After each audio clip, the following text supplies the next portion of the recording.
Sehingga dalam cerita-cerita kewalian, dan ini saya percaya cerita ini karena saya pernah menemukan di Musnad Ahmad, saya menemukan di Ithaf Syaratnya Ihya, juga di kitabnya Said Muhammad Abu Abdul Farad itu.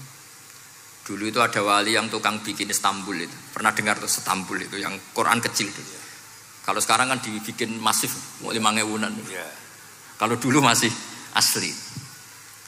Itu Kiai Sarbini itu kayak Mbah Khalil Bangkalan. Jadi karena dia orang penting itu, nak diundang orang itu, ya engkau nak ditakoki pangeran muni rombongan. Jadi kayak Mbah Khalil juga Mesir gitu. Terus ditinggal lagi. Nak takoki pangeran muni ngenteni Mbah Khalil, ngenteni rombongan. Ya sudah gitu dong. Tapi karena beliau terkenal wali ya. Singkat cerita kalau Sohibul Bait ini enggak terima karena pas 7 hari sampai di sebelah sapi apa-apa ternyata dia tahlilnya sebentar. Terus kata beliau, ya sudah semua makanan itu ditimbang pakai pohon kelapa. Yang satu kosongin katanya. Kifatul mizan yang satu atau kafatain mizan yang satu dikosongin. Beliau datang yang bikin Istanbul tadi. Bilang bis itu sudah jompat kan. Sudah tinggi bismillahnya. Kata beliau, bismillahku ora genep ae wis ngalahno pakananmu, apalagi genep katanya. Artinya apa? Kita ini diajari satu logika. Logika apa saja? Ini Allah. Sehingga ya memang normalnya hidup tuh cerdas. Kata Ghazali cerdas nyikapi apa? Realitas. Ini penting saya utarakan. Saya punya sekian contoh kecerdasan para nabi. Saya berkali-kali cerita, nabi yang sezaman itu sebetulnya 3, tapi yang ilmunya level itu hanya 2. Karena ada yang sezaman yaitu Ibrahim dan Lut. Tentu tidak level karena Nabi Lut itu pernah keponakan Nabi siapa? Ibrahim. Kedua Nabi Musa dan Nabi Harun. Tapi ini juga agak level karena Nabi Harun jadinya Nabi itu karena proposal Nabi Musa. Jadi proposal mulai dulu ya ada. Nah, Nabi Musa kita tahu adalah al-sak. Al-sak itu kalau ngendikan itu lesannya agak cedul ya. Cedul. Ini nanya jajar ke sana. Jadi kalau nggak bisa tanya ya. Bahasa Arabnya pokoknya al-sak, cedul ya. Cedul. Karena masyhur ya kita tahu cerita itu Musa yang kecil itu sebeling. Itu nak digendong Fir'aun itu dijabuti jenggote. Padahal masih kecil. Sesuai Fir'aun curiga dasar Bani Israel. Lama-lama dia memutuskan sepatah ini aja ini jelas darah-darah Israel. Kita tahu Fir'aun adalah orang Kipti, orang Mesir. Setelah berkali-kali gitu terus tanya gini sama Asia, ini anak ini sudah bisa mikir, memang dasar Bani Israel jadi gak suka orang Kipti. Orang bah cah cilik biasa gak masalah. Sehingga dia terus dites ada jamroh, ada bara api sama apel. Sebetulnya Musa ini sudah tahu mau ngambil apel, tapi kalau dia ngambil apel dibunuh sama Fir'aun berarti bisa membedakan. Akhirnya sama Jibril diarahkan ngambil apa? Api, jamroh tadi. Akhirnya agak ditelan terus menjadi lesannya apa? Cedul. Sampai sepuh jadi nabi tetap begitu. Makanya beliau ngendikan Rabbi shrah li sadri wa yassir li amri wahlul 'uqdatam min lisani yafqahu qawli. Terus proposalnya itu tadi waj'al li waziram min ahli Haruna akhi. Sebagian ayat lebih jelas lagi yaitu wa akhi Harun huwa afsahu minni lisanan fa arsilhu ma'iyya rid ayyusaddiqun. Jadi dan saudara saya Harun lebih fasih berbicara daripada saya. Jadi kualitas ilmiahnya bagus Musa tapi jubirnya itu Harun. Ya kira-kira kayak Mbah Lim dulu. Iya Mbah Lim. Ya. Jadi ini saya jubirnya Gus Ali, saya Harun, ini Musa. Maksudnya kaya karena sudah ada nabi. Singkat cerita karena Musa itu agak alsak sehingga Harun ini ya nggak levelnya. Padahal sezaman sehingga ya nggak pernah bantah-bantahan, nggak pernah adu argumen. Yang benar-benar nabi sezaman dan kemudian sering adu argumen adalah Isa dan Yahya. Kita tahu umurnya ya imbang, kualitas al-mazaya wal wa'il juga imbang. Nabi Isa kita tahu wa yukallimun nasa fil mahdi wa kahla. Mulai kecil bisa ngendikan ya sudah pinter.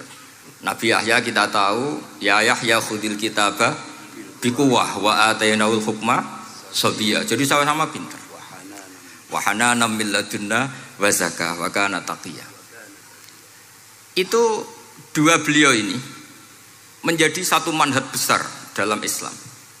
Itu kalau main ke salah satu kampung itu Nabi Isa tanyanya aneh. Aina syirarun nas. Orang-orang yang jelek-jelek itu di mana? Orang-orang fasik itu rumahnya mana? Kalau Nabi Yahya tanya, aina khiyarun nas. Orang-orang baik itu di mana? Akhirnya dua beliau ini saling berargumentasi. Kenapa kamu tanya aina syirarun nas? Terus Nabi Isa katanya, lah kenapa kamu tanya aina khiyarun nas? Terus kata Nabi Yahya, enak kancanan wong soleh, gak ruwet kan. Kancanan wong soleh itu kan enak, gak dibodoni, gak ruwet. Pemenang kancanan wong mati, sering bodoni gitu. Masyhur itu cerita Gus Dur, Gus kenapa sering ziarah? Kancanan wong urip sumpek. Iya. Wong mati gak tau bejo. Wong mati gak tau bejo. Ini teman ziarahnya Bapak. Wong mati gak tau bejo. Ya. Itu ya ini santai-santai saja, relax saja. Karena saya sudah tahu mau ngomong apa. Nanti kalau ingin serius ya ngaji sama saya, harus khatam biar enggak jadi korban kama sayati sama kama takodam.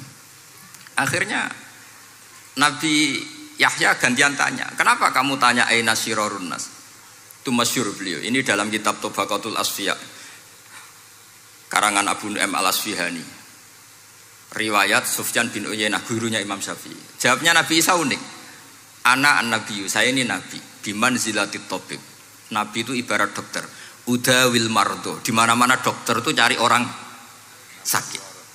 Makanya di NU itu banyak kiai-kiai yang nangani orang-orang fasik. Dakwah nih gue wong nakal-nakal itu ya ada khazanahnya, asal gak keterusan katut gitu saja. Jadi kalau kamu niru Gus Mek itu sebenarnya konsepnya satu, asal ada bukti jadi wali dan tidak katut. Kalau ndak ya sudah usah. Gak usah wae kata Gus Ali sudah. Kalau gak kelasnya jangan. Sehingga dua beliau itu jadi khazanah besar. Misalnya Anda jadi kiai di daerah-daerah yang Islamnya sudah maju. Mungkin Anda ini hanya mendapat fasilitas dari Islam. Makanya saya sendiri secara pribadi, misalnya kecelok pinter, tah ranking, tah juara musabaqah tilawatil Quran, kadang dari sekian prestasiku untuk umroh mendapat. Karena kita punya prestasi di daerah yang prestis. Sementara teman-teman kita, makanya ini kalau ada santri progresif yang nggak pinter, tak kasih ijazah, tak kasih support. Barokahnya tidak pinter, akhirnya hidup di daerah tertinggal. Barokahnya hidup di daerah tertinggal, Anda muassisul ma'had, Anda muassisul masjid. Sing prestasi hanya mendapat dari negara, yang tertinggal malah memberi kontribusi. Akhirnya apa? Lama-lama ini yang prestasi coro Jawa ngatok tomak. Saya dapat apa? Sementara yang di desa tertinggal saya bisa memberi apa? Sehingga Allah bikin wong bodoh itu ada rencana besar itu kira. Jadi mau orang bodoh itu gak ada orang-orang santri yang hidup di daerah-daerah apa? Tertinggal. Men golek prestasi, golek umroh. Terus ambisi ngimami Masjid Haram barang. Terus kapan dakwahnya? Karena yang diburu itu mendapat, bukan memberi. Ini bahaya sekali bagi Islam. Sehingga tradisi guru-guru kita, nah santri pinter ya dilem, santri bodoh ya dilem, santri bulet ya dilem, santri setengah bulet ya dilem, sekabeh kaulane pangeran. Kok ana hikmahe dhewe-dhewe kata gitu. Tapi ini bukan justifikasi atau melegitimasi kenakalan anak-anak Anda. Ini mau cerita ilmiah. Kemudian ada perdebatan lagi. Dan ini nanti terusannya adalah al-ulama warasatul anbiya. Sayyid Abdul Al-Haddad itu masyhur. Kalau ada orang sowan ditanya, kiaimu nak mulang tau nangis? Mboten nate. Lereni ngaji wong ngono iku. Atine atos gitu. Tapi Abdul Hasan Asyadzili kalau ada orang tamu tanya, kiaimu nak mulang tau guyu? Mboten nate. Lereni wong ra iso syukur gitu. Jadi ini dua kutub besar. Siapa yang enggak tahu kewalian Abdul Hasan Asyadzili? Siapa yang enggak tahu kewalian Sayyid Abdul Al-Haddad?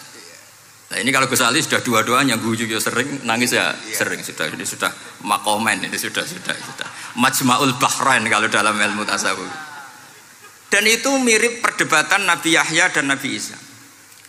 Nabi Yahya itu happy, hidupnya happy, kayak bapak saya itu hidupnya happy.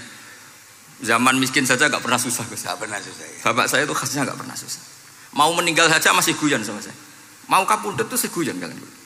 Ya seneng, ya happy saja. Jadi mirip cerita Jalaluddin Ar-Rumi. Beliau mau kapundhut, muridnya nangis semua, marah-marah dia. Kamu murid-murid yang bodoh. Saya ini mau ketemu kasih kamu tangisi. Ayo joget semua. Makanya kalau ada orang mati kok ceria itu karena madzhab Jalaluddin apa? Arumi. Masyhur itu. Ini malam pengantin saya, kenapa kamu nangis? Makanya jadi mitos kalau mimpi jadi manten tuh mau mati. Karena kalau Jalaluddin Rumi istilahkan kematian itu adalah pengantin. Umar bin Abdul Aziz, salah satu khomisul khulafa masyhur itu. Ketika mau kapundhut orang nangis semua juga dia marah. Memangnya saya mau kemana kok kamu tangisi? Ila khairi madhubin ila khairi rahimin, ila arhamir rahimin. Timbang kumpul kon sumpek. Atok mati katanya. Memangnya saya mau kemana kan? Ila khairi madhubin ke zat yang terbaik yang kita tuju. Ini mirip Nabi Yahya. Sehingga Nabi Isa ngejlok, mali aroka dohikan ka'annaka ta'manu min makrillah. Kamu kok sering senyum, sering guyu, ngakak-ngakak. Seakan kan kamu tuh tidak pernah akan kena siksa. Nabi Yahya gantian bales, mali aroka abisan ka'annaka taqnatu min rahmatillah. Lah kamu merengut terus koyo ora ono rahmate pangeran saja. Ini terjadi madzhab antara Abdul Hasan Asyadzili dan Sayyid Abdullah Al-Haddad. Sayyid Abdullah Al-Haddad juga diikuti banyak kiai. Itu kalau habis sholat tuh masih susah, diterima enggak, sholat kita makbulah apa enggak, puasa kita makbul apa enggak, sujud kita makbul apa enggak. Tapi kalau Abdul Hasan Asyadzili, kalau ada orang tanya gitu dimarahin. Sujud kula ditampi mboten ya Sayyid Abdul Hasan Asyadzili. Gak usah mikir ngono, ditegir sujud wis luar biasa. Orang geruang ditegir sujud, gak usah mikir ditampa ta ora. Loh iya, ketika kita nanti ketemu Allah, prestasi betul gak pernah sujud itu. Sebagai hamba kita bangga pernah sujud, terus gak penting ditampa ta ora. Bahkan kalau anak-anak muda ini kepengen ditampa niate elek. Ditompo digajar pangeran terus mlebu swarga terus sama bidadari gitu. Jadi muni ditompo tapi pikirannya sudah ngayal macam-macam. Kalau mazhab Abdul Hasan Asyadzili tidak. Sehingga kitab hikam kita tahu kitab hikam itu adalah dikarang Ibnu Athaillah As-Sakandari, dia muridnya Abdul Abbas Al-Mursi dan ini terus muridnya Abdul Hasan apa? Asyadzili. Itu cerminan Syadziliyah murni. Ya saya ulang lagi itu cerminan Syadziliyah apa? Murni. Sehingga beliau ngendikan masyhur itu, qalilul amali ma'a syuhudil minnah minallah khairun min kasiril amali ma'a ru'yatit taqsir.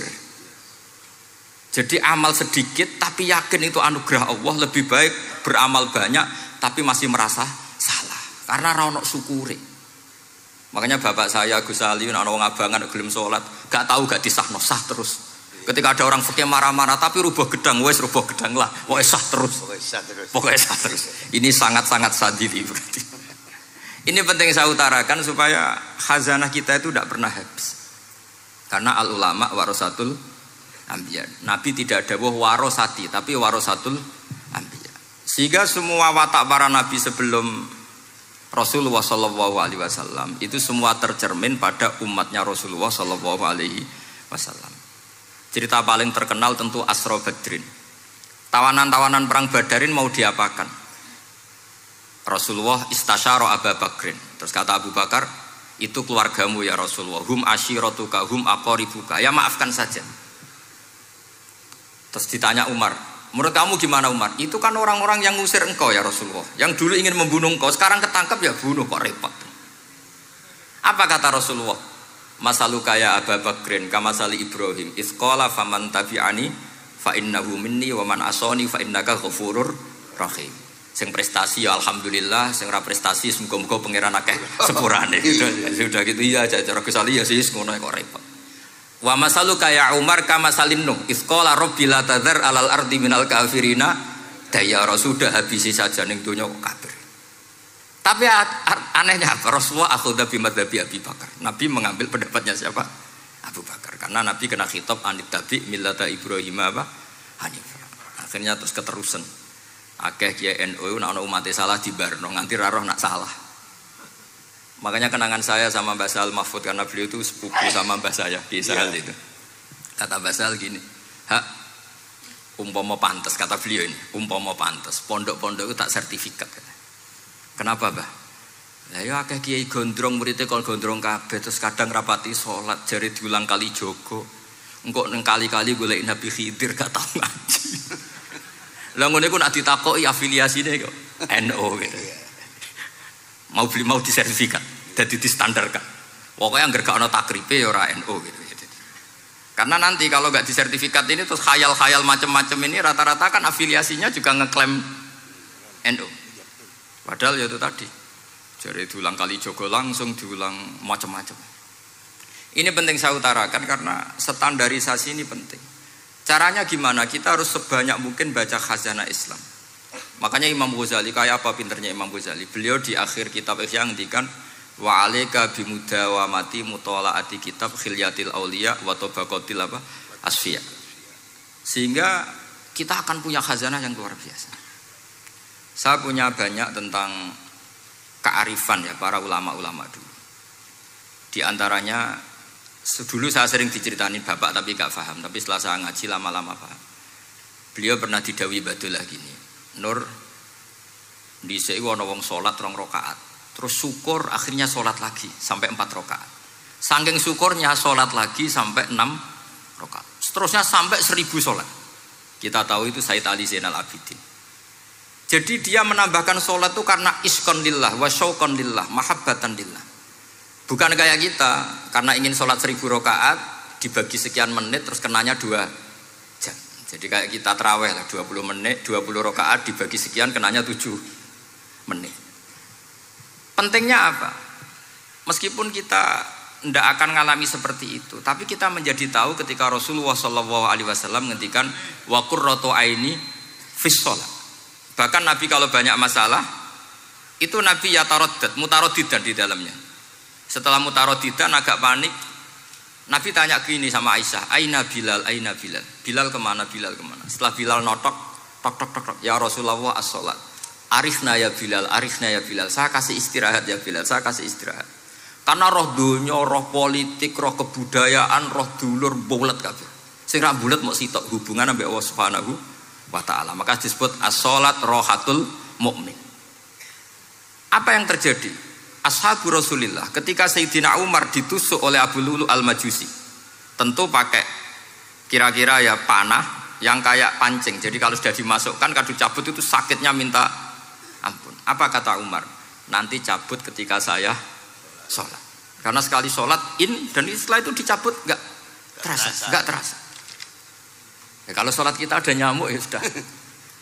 Ini penting saya ceritakan sampai ada wali ditawarin Allah, silahkan masuk surga, tanya ya Allah di surga ada sholat enggak? Kalau tidak ada sholat enggak lah katanya. Karena dia nggak bisa membayangkan nikmat tanpa sholat. Sehingga penting sekali kekaguman-kekaguman ini. Ketika Sayyidina Umar wafat, di antara yang pertama ditanyakan adalah yang bunuh saya siapa? Itu Hulamul Mughirah kan? Abu Lulu al-Majusi. Beliau spontan langsung ngendikan gini, Alhamdulillah alladzi ja'ala maniyati biyadi rajulin lam yasjud laka sajdatan tuhajuni biha yaumal qiyamah. Matur nuwun Gusti, saya dibunuh oleh orang yang enggak pernah sujud. Kalau saja dia pernah sujud, saya tidak berani maksudkan dia. Jangan-jangan sujud itu engkau terima kemudian dia min ahlil jannah. Kayak apa pentingnya kenangan sujud?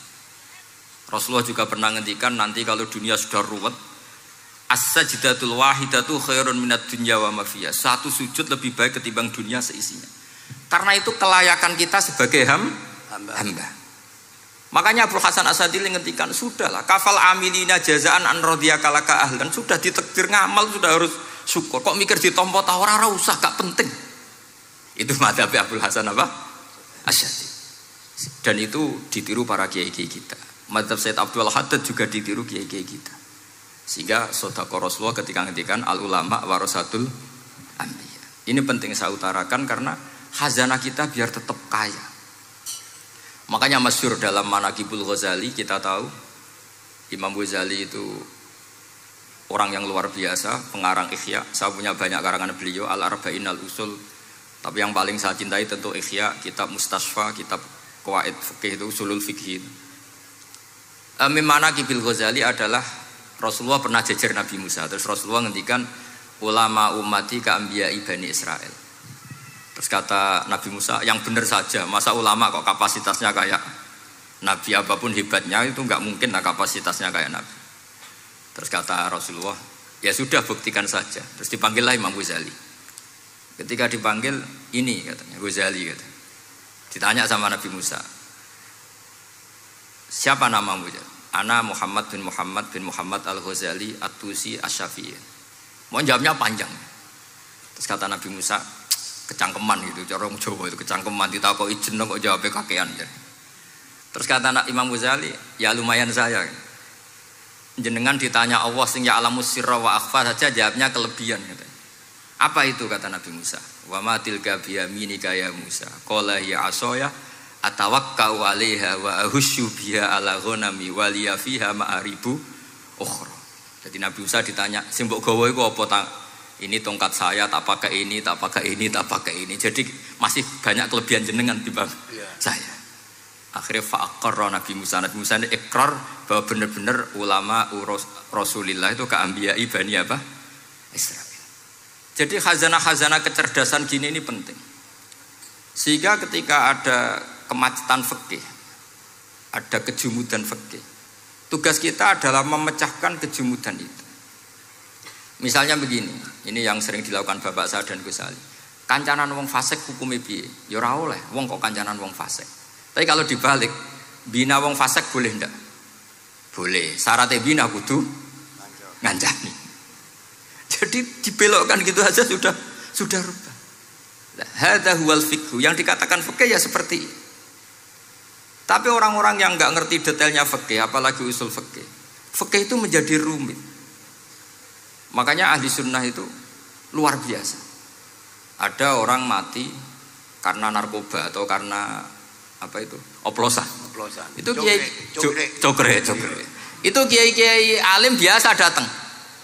Itu ya biasa mempersaksikan, nggih mayite sae nggih. Nggih. Padahal orang itu enggak percaya ini orang mati cokre kok apa? Sae. Padahal di kiainya bilang gini, wis sae saiki wis iso nakal katanya. Maksudnya saya sudah mengakhiri semua kenakalannya lewat apa? Lewat kematian tadi. Karena itu doa Rasulullah. Rasulullah itu kalau ngedikan itu luar biasa.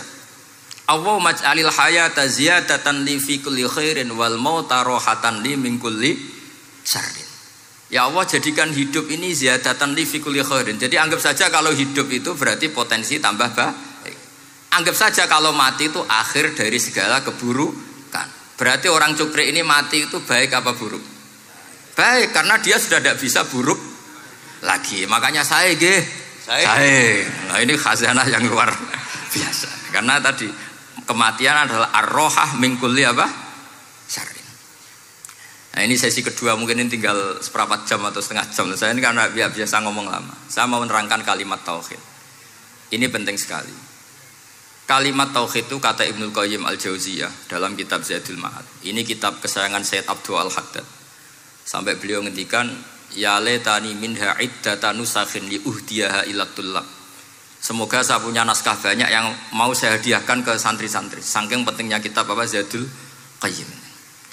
Itu beliau mengartikan la ilaha illallah itu luar biasa. Kalimat ini adalah kalimat super. Allah bikin surga juga demi kalimat ini. Siapa yang menerima kalimat ini maka masuk surga. Yang menolak kalimat ini maka dimasukkan neraka. Kita tahu neraka itu kalau ada batu dicemplung itu sampai ke bawah itu nunggu 70 tahun. Kayak apa kedalamannya? Bego siapa saja tidak akan bisa itu bikin apa? Neraka. Karena kalau batu dijatuhkan nunggu 70 tahun itu sampai kok riha. Itu dibikin juga untuk orang yang menolak la ilaha illallah. Kemudian karena manusia butuh latihan, dibikinlah langit dan bumi supaya didiami manusia untuk menerima konsep la ilaha illallah. Karena manusia butuh pelatih, diutuslah para rasul untuk melatih la ilaha illallah. Dan kalimat ini andaikan ada orang kafir 70 tahun, kemudian dia melafadzkan la ilaha illallah Muhammadur Rasulullah, maka semua kekafirannya dihilang. Maka santri-santri yang aswaja ini harus yakin, ia adalah kalimatun dakhala bihal kafiru al-islam. Ini kalimat yang orang kafir 70 tahun saja menjadi muslim. Tapi sekarang banyak gerakan dengan kalimat yang sama malah orang Islam menjadi kafir. Itu kira-kira kelompok aneh napa mboten? Hanya karena la ilaha illallah banyak kelipatok dihukumi kafir. Gara-gara la ilaha illallah bipitung dino diharani kafir. Wong kalimat ini sing kafir wae dadi mukmin. Sekarang dengan kalimat yang sama yang mukmin jadi ini apa-apaan, kira-kira gitu. Cara madzhab ini apa-apaan. Ini penting saya utarakan. Jadi kepastian tauhid Ngendikane pangeran kul lil ladzina kafaru iyantahu yughfar lahum ma qad salaf. Makanya Abul Hasan As-Sadili ketika nafsirkan fa'lam annahu la ilaha illallah wastaghfir li dzambika walil mu'minina wal itu ai bihadhil kalimah kata beliau. Kamu harus camkan bahwa la ilaha illallah.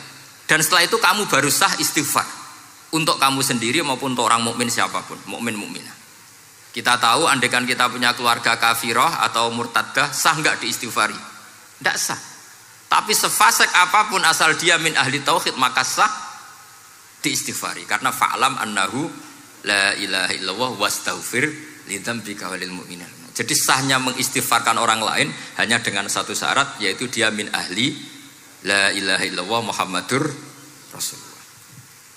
Sehingga dalam cerita-cerita kewalian, dan ini saya percaya cerita ini karena saya pernah menemukan di Musnad Ahmad, saya menemukan di Ithaf syaratnya Ihya, juga di kitabnya Said Muhammad Abu Abdul Farad itu. Dulu itu ada wali yang tukang bikin Istanbul itu. Pernah dengar tuh Istanbul itu yang Quran kecil itu. Kalau sekarang kan dibikin masif 5.000-an. Kalau dulu masih asli. Itu Kiai Sarbini itu kayak Mbah Khalil Bangkalan. Jadi karena dia orang penting itu, nak diundang orang itu, ya engkau nak ditakoki pangeran muni rombongan. Jadi kayak Mbah Khalil juga Mesir gitu. Terus ditinggal lagi. Engkau nak takoki pangeran muni ngenteni Mbah Khalil, ngenteni rombongan. Ya sudah gitu dong. Tapi karena beliau terkenal wali ya. Singkat cerita kalau Sohibul Bait ini enggak terima karena pas 7 hari sampai di sebelah sapi apa-apa ternyata dia tahlilnya sebentar. Terus kata beliau, ya sudah semua makanan itu ditimbang pakai pohon kelapa. Yang satu kosongin katanya. Kifatul mizan yang satu atau kafatail mizan yang satu dikosongin. Beliau datang yang bikin Istanbul tadi. Bilang bis itu sudah jam 4 katanya. Sudah tinggi bismillahnya. Kata beliau, bismillahku ora genep ae wis ngalahno pakananmu, apalagi genep katanya. Ini penting saya utarakan nanti di cerita yang di kitab Musnad Ahmad. Ini perlu dicamkan. Saya hafalkan hadis itu. Inna wa ta'ala istakhlasa rajulan min ummati ala ru'usil khalaik. Setelah dipertontonkan, fayan syuru alaihi tis'an wa tis'ina sijillan. Kullu sijilin minha maddul basar. Jadi ketika dipertontonkan itu ada satu box, yang satu boxnya itu sudah sepanjang mata melihat. Sudah satu boxnya saja itu mislu maddil basar, sepandang mata melihat. Apalagi di 99. Terus Allah itu fair, Allah tanya, afalaka uzrun, apa kamu melakukan kesalahan banyak ini punya alasan? Enggak katanya. Adzolamat kata badi al-hafidun. Apa memang malaikat itu sentimen sehingga salah kamu tok yang ditulis, kalau kamu enggak salah enggak ditulis? Enggak ya Allah. Terus kata Allah, bala innalaka inti hasanah, kamu masih punya satu kebaikan. Ketika Allah bilang kamu punya satu kebaikan, apa kata lelaki tadi? Nah, gunanya apa ya Allah satu kebaikan dibanding kesalahan yang sebanyak itu? Akhirnya kesalahan yang sebanyak itu ditimbang. Si timbang satunya itu hanya la ilaha illallah Muhammadur Rasulullah. Fato syat as-sijilat. Semua catatan salah tadi kalah. Kenapa? Fala yaskulu ma'asmillahi ta'ala syai'un. Karena di dunia maupun akhirat tidak ada yang bisa mengalahkan kalimah thayyibah. Tapi sekarang kalimah thayyibah itu jadi tersangka. Nah ini makanya saya mohon santri-santri, hujjiyatu ahli sunnah wal jamaah ini harus mustaqirrah, harus sabitah, harus benar-benar berargumentatif. Sehingga kita tahu setahu-tahunya bahwa kalimat ini adalah kalimat yang orang kafir saja menjadi muslim. Masa dengan kalimat yang sama orang mukmin menjadi kafir. Ini penting saya utarakan karena kita harus terus belajar hujjah. Caranya gimana? Ya diantaranya tadi belajar kitab Ihya, beberapa kitab. Sehingga khilaf-khilaf fikhiyah, meskipun kita tidak bidangnya misalnya, itu tetap punya kualitas yang luar biasa. Saya sampai sekarang menerima sorogan kitab Mahalli. Itu di situ ada perdebatan unik. Boleh enggak misalnya jenazah itu diletakkan di belakangnya yang sholat? Kata kaul awal enggak boleh. Di mana-mana jenazah itu ya di depannya orang apa? Sholat. Tapi kata kaul sani, ya boleh saja jenazah itu tidak imam katanya. Iya. Sehingga pentingnya kaul sani adalah kalau Anda di Arab Saudi itu jenazah-jenazah tetap di kamar mayat, kemudian yang sholat ya di depan jenazah. Karena kalau dipaksakan di depan berarti jenazahnya di dekat apa? Ka'bah. Kayak apa kreditnya Mekah? Nah, meskipun kita tidak melakukan itu karena nanti dianggap aliran apa? Sesat. Ada jenazah kok di belakang kita sholat apa? Di depan. Tapi ini ilmu harus kita dengar. Begitu juga khilafnya kaul qadim dan kaul jadid. Menurut kaul jadid, yang namanya sujud itu harus 7 anggota. Karena kata Rasulullah SAW, umirtu an asjuda ala sab'ati a'zumin al-jabhah wal yaden wal rubbaten wal kodamen. Berarti al-jabhah 1, yaden 2, kodamen rubbaten 2, kodamen 2. Sehingga kalau kiai-kiai fanatik fikih, ku nak anak sujud ngongkrong dipetel-petel dong. Mergo supaya 7 apa? Anggota. Tapi kata Imam Syafi'i dalam kaul qadim, kata beliau, wayah tamilu, mungkin saja sujud itu cukup pakai jabhah. Karena dalam doa Nabi itu hanya sajadalaka wajhi wa sam'i wa basori. Tidak ada Nabi dongo sajadalaka wajhi wa yadi wa rubbati wa kodami. Jadi kecerdasan ulama-ulama dulu itu luar biasa. Sehingga kalau kita baca pembanding-pembanding itu, lama-lama kita menjadi cerdas. Ini yang terakhir saya cerita tentang Imam Ghazali. Dulu banyak orang yang bermadzhab pentingnya uzlah. Sehingga banyak ulama yang uzlah. Alasannya kumpul wong serepot tok. Paling gak ngerasani wong lah. Minimal dosanya ngerasani wong. Singkat cerita banyak ulama yang uzlah. Kemudian umat ini dipimpin aliran-aliran sesat. Terus ulama yang uzlah-uzlah itu diparani sama ulama yang sudah jadi wali. Ya akalatal hasis, karena dia di hutan sehingga makannya hanya rerumputan. Taraktum ummata Muhammadin sallallahu alaihi wasallam fi aidil mubtadi'ah. Betul uzlah itu baik, tapi membiarkan umatnya Nabi dipimpin orang-orang yang sesat. Makanya kita terima kasih sekali Gus Ali ada di antara kita, membimbing kita, membina kita. Jangan terus dunia wis rusak tinggal nawa tidak bisa. Ini ummatur Rasulillah, ummatun marhumah, ummatun mahfudhah, ummatun mar'iyah. Insyaallah apapun kondisinya kita tunggoni, baik dalam skala negara, masyarakat maupun kultural. Saya kira demikian. Wassalamualaikum warahmatullahi wabarakatuh.